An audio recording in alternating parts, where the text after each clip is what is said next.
Hello दोस्तों, कैसे हो आप सभी। आज हम बात कर लेते हैं त्रिभुज, यानी आज हम त्रिभुज के बारे में पढ़ेंगे। सबसे पहले त्रिभुज की परिभाषा के बारे में चर्चा करते हैं। परिभाषा यानी त्रिभुज की क्या डेफिनेशन होती है। तीन भुजाओं से घिरी हुई बंद आकृति को त्रिभुज कहते हैं। कितनी भुजा? तीन भुजाओं से घिरी हुई। यदि चार भुजाओं से घिरी होगी तो वह आयत बन जाएगी, लेकिन तीन भुजाओं से घिरी हुई बंद आकृति होगी तो वह त्रिभुज कहलाती है। जैसे यहाँ चित्र में दिखाया गया है कि ये त्रिभुज है और इसमें कितनी भुजाएं हैं, तो इसमें तीन भुजाएं है। भुजा देखते हैं अपन कि एक भुजा तो ये है, यानी भुजा ऐसी कह सकते हैं इसको, ए और सी। दूसरी भुजा ये है, यानी भुजा ए और बी। तीसरी भुजा ये है, बी और सी। ने कितनी भुजाएं हुई? तीन। तो क्या डेफिनेशन हुई? तीन भुजाओं से घिरी हुई बंद आकृति को त्रिभुज कहते हैं। आगे हम बात करते हैं त्रिभुज की विशेषताएं कि त्रिभुज की क्या क्या विशेषताएं या प्रॉपर्टीज होती है उसके बारे में। चलिए आगे बढ़ते हैं।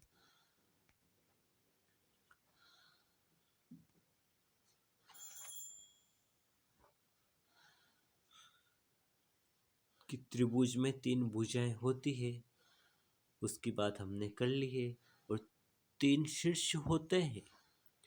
कितने शीर्ष होते हैं? तीन शीर्ष होते हैं। जैसे एक शीर्ष तो ये ए है, दूसरा बी और तीसरा सी वाला।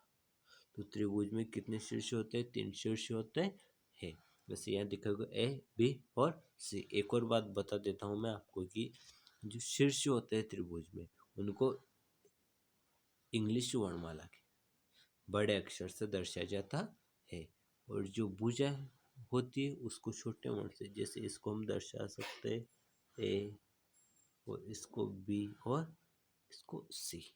ठीक है, आगे देखते हैं। त्रिभुज में तीन कोण होते हैं, जैसे यहाँ दिखाया गया है। एक तो ये कोण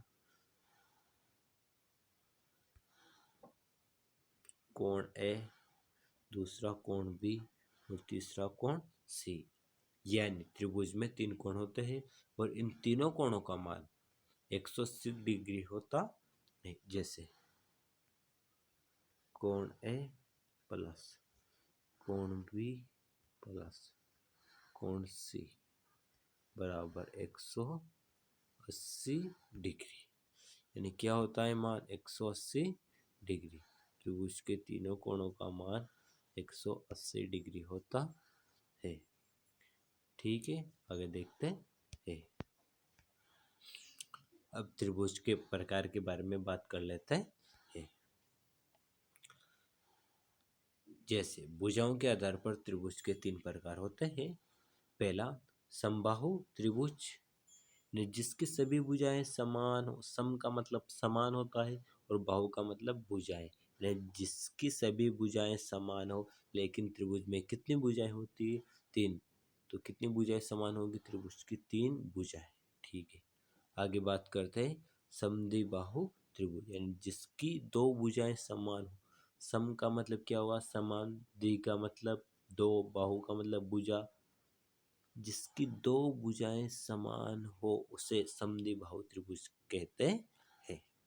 जैसे यहाँ देखते हैं नीचे, पहला अपन ने समबाहु की। सम का मतलब सभी भुजाएं समान होगी। जैसे ये तीन सेम ही है, ये तीन सेम ही है और ये भी तीन सेम ही है।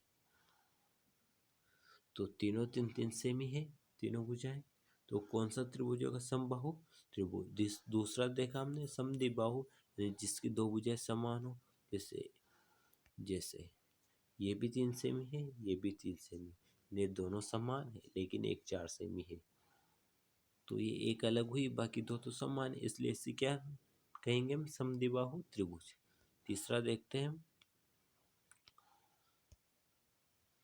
विषमबाहु त्रिभुज, जिसकी पहले इनको मिटा देते हैं। विषमबाहु त्रिभुज जिसकी सभी भुजाएं असमान हो। जिसकी सभी भुजाएं असमान हो। जैसे ये 3 सेमी है, ये 3 सेमी है, ये 5 सेमी है, ये 4 सेमी है। क्या है? ये सभी असमान, इसलिए इसे क्या नाम देंगे? विषमबाहु त्रिभुज। आगे चलते हैं। अब बात कर लेते हैं कोणों के आधार पर त्रिभुज के प्रकार। कितने प्रकार होते हैं कोणों के आधार पर त्रिभुज के? 3 प्रकार। पहला समकोण, दूसरा न्यून कोण त्रिभुज, तीसरा अधिक कोण त्रिभुज। पहला समकोण त्रिभुज, इसकी परिभाषा के बारे में बात करते हैं। जिसमें एक कोण 90 डिग्री का हो उसे समकोण त्रिभुज कहते हैं। जिससे नीचे बताया गया है चित्र में, ये 90 डिग्री का कोण है तो इसे क्या कहेंगे? समकोण त्रिभुज। दूसरा न्यून कोण त्रिभुज, जिसमें सभी कोण 90 डिग्री से कम हो। ये देखिए चित्र, इसमें सभी कोण 90 डिग्री से कम है। ये 60 का है, ये 60 का, ये 60 का, तो इसे क्या कहेंगे? न्यून कोण त्रिभुज।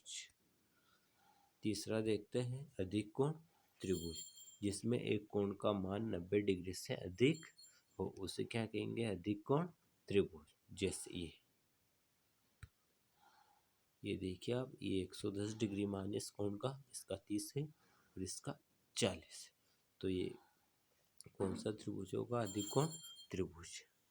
यदि वीडियो अच्छा लगा हुआ तो लाइक जरूर करें और हमारे चैनल को सब्सक्राइब करें और कमेंट बॉक्स में हमें बताएं कि वीडियो कैसा लगा। मिलते हैं अगले वीडियो में। धन्यवाद।